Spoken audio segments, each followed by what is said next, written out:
రకరకాల శక్తి ఉంటుంది. అవసరమైతే మాయలు మంత్రాలు అన్నీ ప్రదర్శించగలుగుతారు.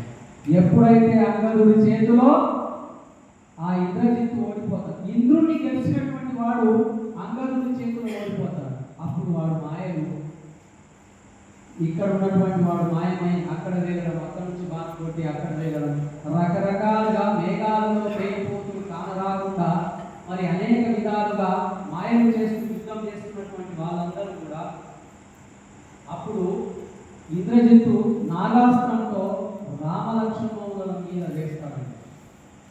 ఏం వేస్తాడు? నాగాస్త్రం. ఆ నాగాస్త్రము రామలక్ష్మణుల మీద వేయగానే, నాగాస్త్రం మీన్స్ పాము.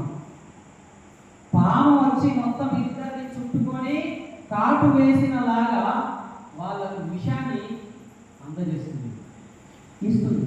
వాళ్ళు మూర్చిల్లిపోతారు. అప్పుడు ఏమైపోతుంది? ఆ యొక్క రావణుని యొక్క సైన్యం లోపల, లంక లోపల పండగ వాతావరణం. ఆహాహా, రావణ లక్ష్మణులు మూర్చిల్లారు, వాళ్ళైతే చనిపోయారని చెప్పారు. ఇక వాళ్ళకు గతి లేదు. వానరసేన అగమ్య గోచరంగా తిరిగిపోతుంది.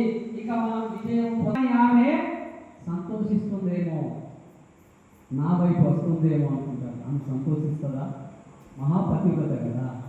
కానీ ఆ త్రిజట అనేటటువంటి సుగ్రీవుని యొక్క కూతురు ఆ పుష్పక విమానంలో సీతమ్మ వారు ఇంకా రాక్షస స్త్రీలందరూ వచ్చి ఆ యొక్క లంకా బయట ఉన్నటువంటి రాముల వారు లక్ష్మణ వారిని ఆ యొక్క నాగాస్త్రం బంధించగా వారు మూర్ఛిల్లిపోతారు.